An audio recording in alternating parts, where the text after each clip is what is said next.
Quer saber tudo sobre o futebol sul-americano? Então aumenta o volume e fique antenado no programa E Mais Aguante. Toda quarta-feira, aqui na sua web rádio Esportes Mais. Sejam muito bem-vindos à terceira edição, ao nosso terceiro programa de E Mais Aguante. Em semana de Libertadores, estamos de volta com vocês, fãs do futebol sul-americano.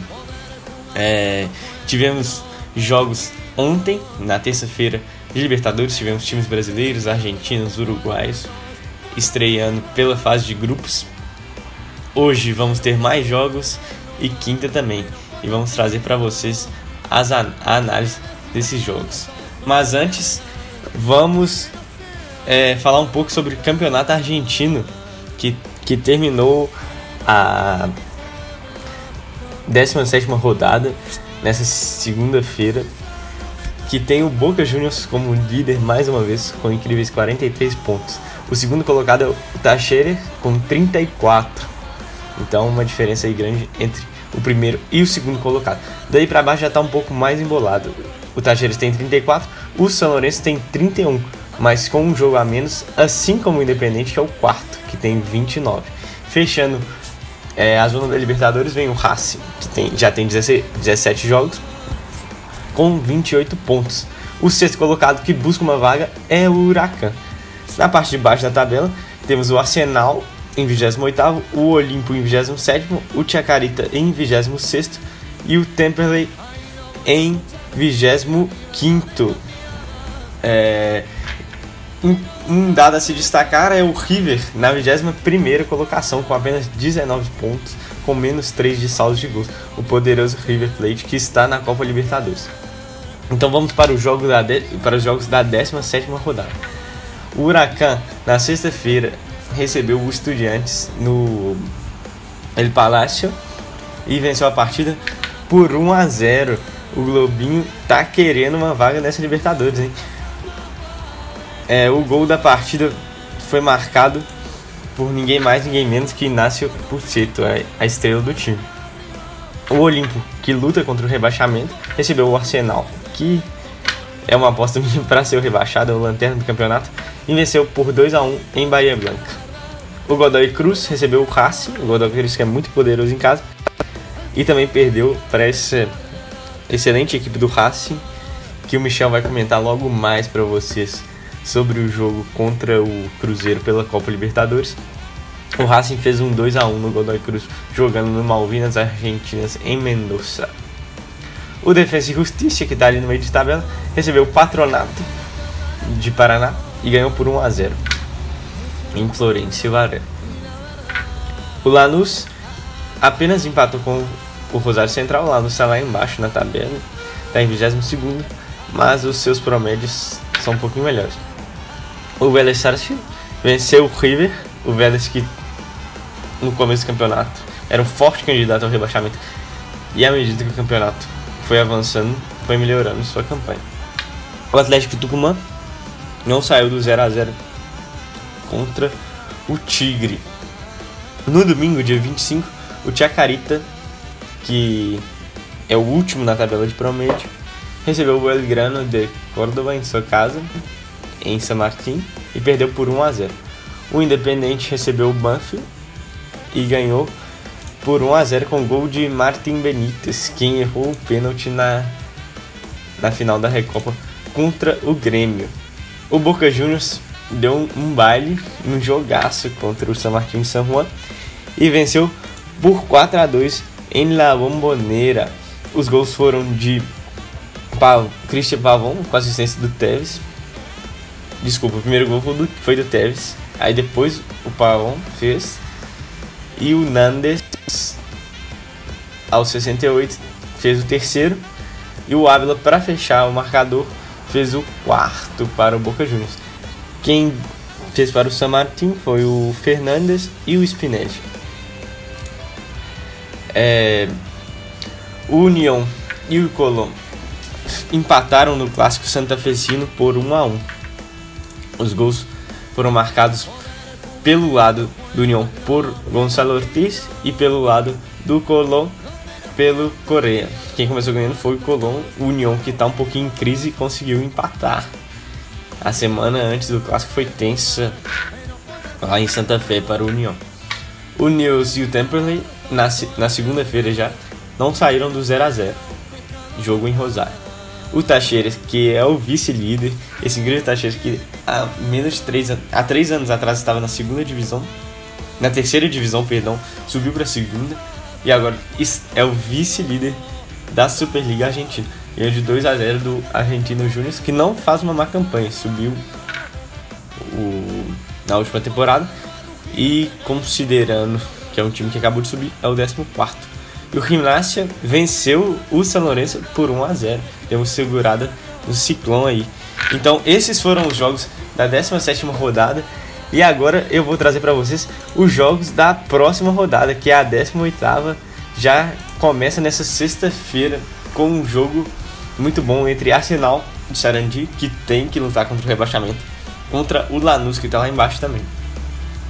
O Belgrano às 19 horas recebe o Patronato. E para fechar a sexta, o Colón joga contra o Huracan. No sábado, o São Lourenço recebe o União de Santa Fé no El Gasômetro. O Tigre, que também está lá embaixo, recebe o vice-líder Tacheres de Córdoba. Também no sábado, o Rosário Central enfrenta o Godoy Cruz, jogaço no Arochita. O Rosário Central que está subindo, que estava lá embaixo no começo do campeonato, cada vez subindo mais, recebe o Godoy Cruz, que é o 7º colocado, que faz uma bela campanha aí no Campeonato Argentino, na Superliga. E para fechar o sábado, o Temperley recebe o Gimnasia, que voltou a apresentar bom futebol na última rodada.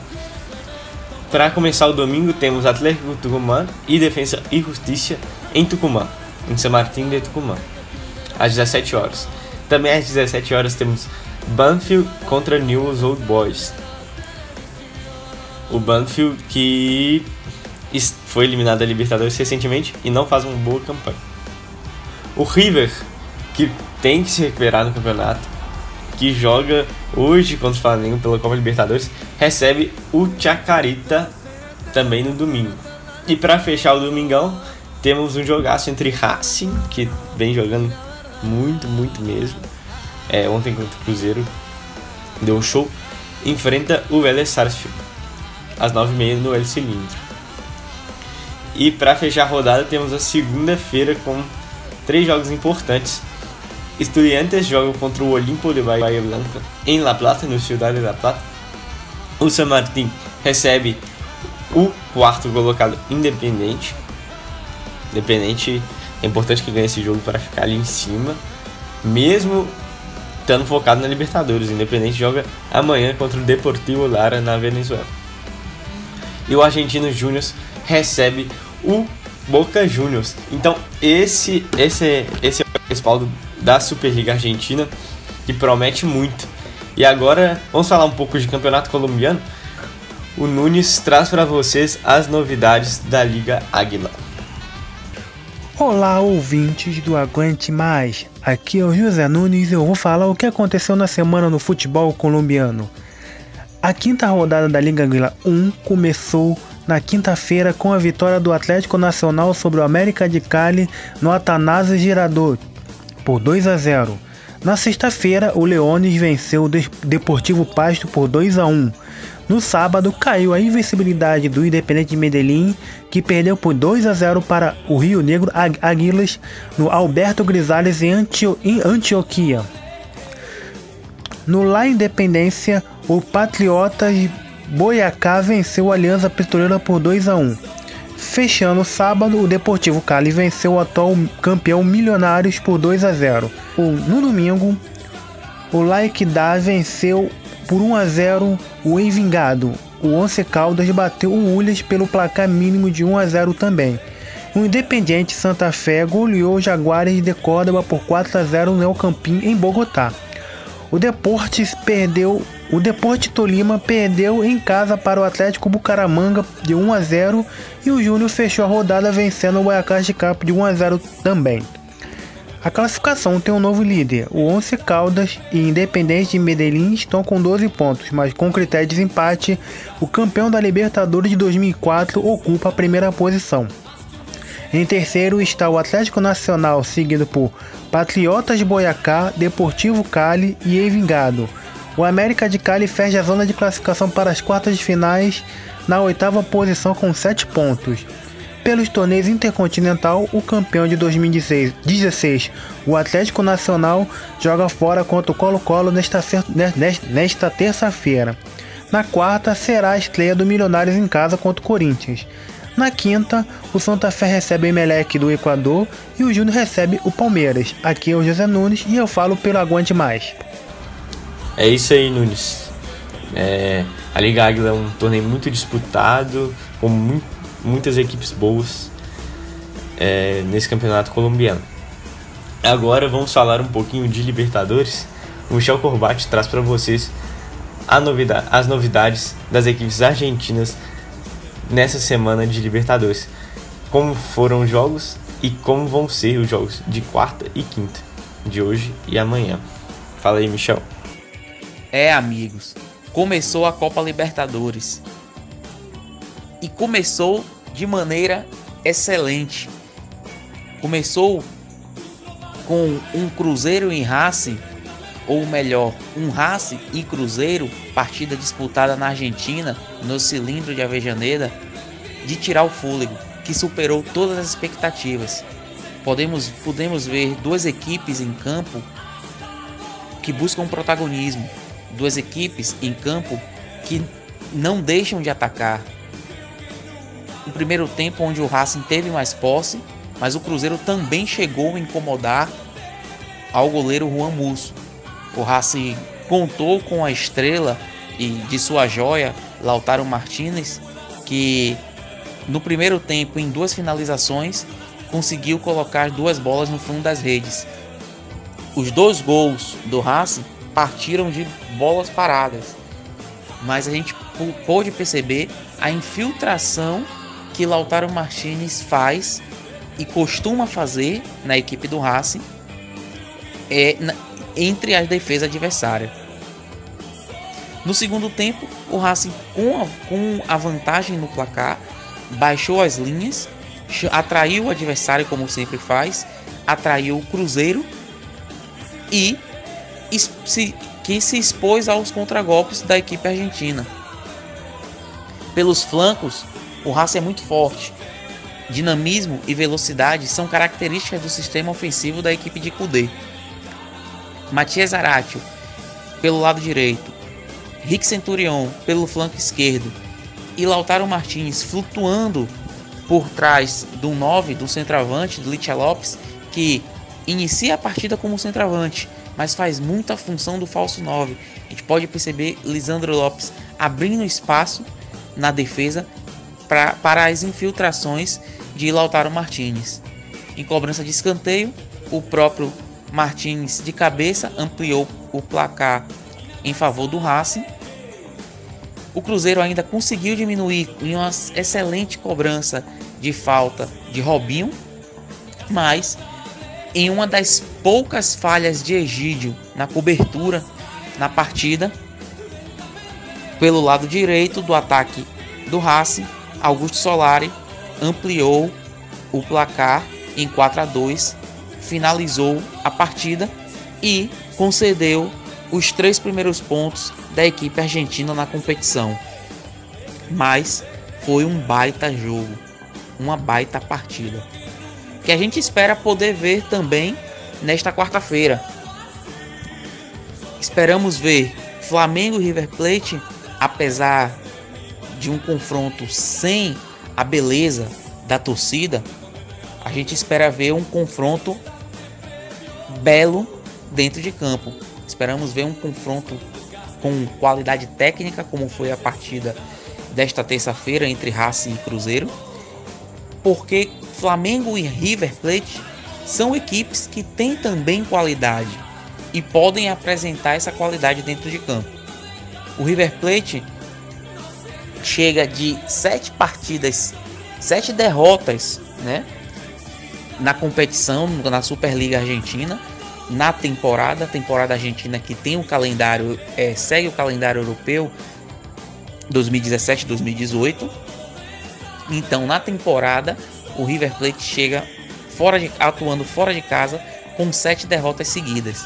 Vai atuar fora de casa diante do Flamengo.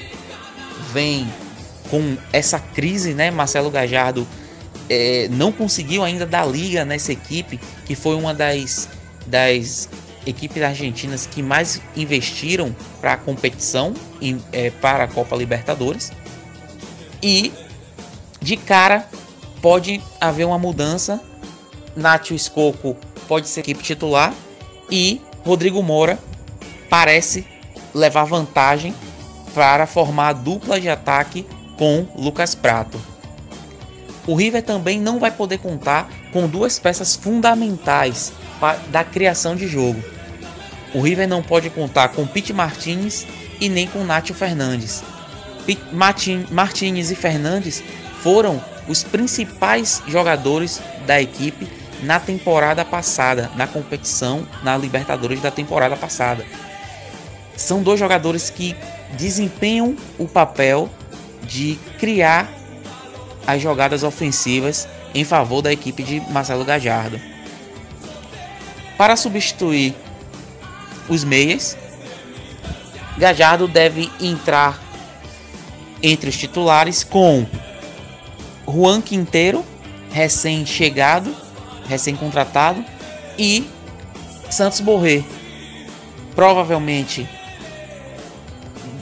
com esses 2 jogadores abertos, né, como extremos, e mais à frente Rodrigo Moura formando dupla de ataque com Lucas Prato.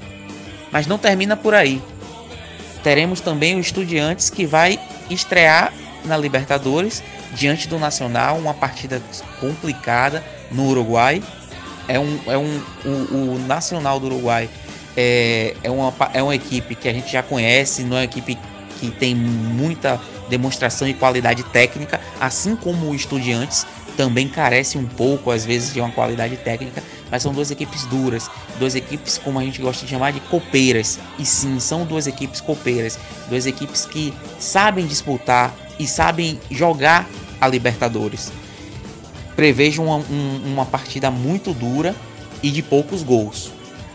Na quinta-feira teremos a estreia do Boca Juniors, o todo poderoso Boca Juniors, dirigido por Guilherme Schelotto, capitaneado por Carlito Tevez, vai enfrentar o Alianza Lima no Peru, atual campeão peruano, mas acredito que a qualidade técnica da equipe de Schelotto possa levar vantagem diante dos peruanos. Carlitos Tevez vem de excelente campanha com a camisa do Boca, voltou do futebol chinês. Muitos diziam que ele voltara em fora de forma, porém nada disso, muito pelo contrário, ele está demonstrando dentro de campo. Voltou fino, voltou bem e dedicado. É o principal destaque do Boca Juniors, que não poderá contar ainda com Fernando Gago, Pablo Pérez e Dario Benedetto, todos ainda lesionados. Na quinta também teremos a estreia do Independiente, atual campeão da Copa Sul-Americana. Sim, perdeu o seu principal jogador, Ezequiel Barco, que foi vendido ao Atlanta da Major League Soccer, mas é uma equipe que se reforçou muito bem, com Fernando Gaibor, Silvio Romero, e ao meu ver uma das equipes que pode disputar pelo título dessa competição. O Independiente, que está no grupo do Corinthians, estreia diante do Deportivo Lara. Acredito que seja a equipe menos técnica, a equipe mais frágil deste grupo. Mesmo atuando fora de casa, Ariel Roland tem a obrigação de conquistar os 3 pontos nessa partida, até porque os outros 2 adversários do grupo têm uma qualidade maior e vai requerer e propor mais dificuldade ao Independente. Então, essas são as expectativas, são as análises que podemos citar rapidamente sobre as equipes argentinas, que os grandes, né, considerados os grandes do futebol argentino, estreiam nesta semana na Copa Libertadores da América. Esse cara dá um show de futebol argentino. Muito obrigado por sua participação, Michel. A gente está com um tempo meio corrido, vamos passar logo para os uruguaios na Libertadores com Nicolás Bianchi. Diz aí, Nicolás. Olá, ouvintes do É Mais Aguante. Falamos a respeito das equipes uruguaias que participam desta edição da Copa Libertadores. O Uruguai que ainda tem 3 participantes nessa competição, com a eliminação do Wanderers na fase prévia. Defensor Sporting, Peñarol e Nacional são os representantes do futebol charrúa na maior competição do continente de futebol. Nesta terça-feira, a equipe do Defensor Sporting, atual vice-campeão uruguaia, estreou na competição, enfrentando o atual campeão Grêmio de Futebol Porto-Alegrense. Jogando no seu estádio de Franzini, o Defensor Sporting empatou por 1-1 com um agônico gol marcado pelo zagueiro Gonzalo Maulela, faltando 5 minutos para o final do jogo. Maicon tinha aberto o marcador para o Grêmio uns 5 minutos antes. Com esse resultado, o Defensor e Grêmio estão na segunda colocação do Grupo 1 da Libertadores, atrás do Cerro Porteño do Paraguai, que venceu o Monagas da Venezuela fora de casa por 2-0. Na próxima rodada, o Defensor Sporting visitará o Cerro Porteño no estádio Defensores del Chaco, no Paraguai. E esse jogo será fundamental para a equipe uruguaia, que tem contra os paraguaios o seu adversário direto pela classificação. Em condições normais, o Grêmio deveria classificar-se fácil em primeiro lugar e paraguaios e uruguaios disputariam a segunda colocação. Na próxima terça-feira, às 9h30 da noite, o Defensor Sporting visitará o Cerro Porteño em Assunção. Já o Grêmio jogará apenas no dia 4 de abril contra o Monagas da Venezuela, na Arena do Grêmio. Falamos agora do Nacional. Nacional que estreia nesta quarta-feira na competição. Nacional enfrentará o Estudiantes de La Plata da Argentina. Nacional que está no grupo 6, grupo do Santos, grupo do Real Garcilaso do Peru, além do Estudiantes e o Nacional. Nacional enfrentará o seu adversário argentino no Gran Parque Central, no seu estádio no qual classificou para a fase de grupos eliminando o Banfield na semana passada, e agora começa a sua caminhada na fase de grupos contra o tetracampeão argentino, Estudiantes de La Plata. O técnico Alexander Medina repetirá a escalação que enfrentou o Banfield, aquela equipe que está jogando na Libertadores, ou seja, o Conde no gol, a linha final com Fusilli, Arismendi, Corujo e Polenta, no meio campo Romero, Oliva, Zunino, Depena e Vildes, com Sebastián Fernandes sozinho no ataque.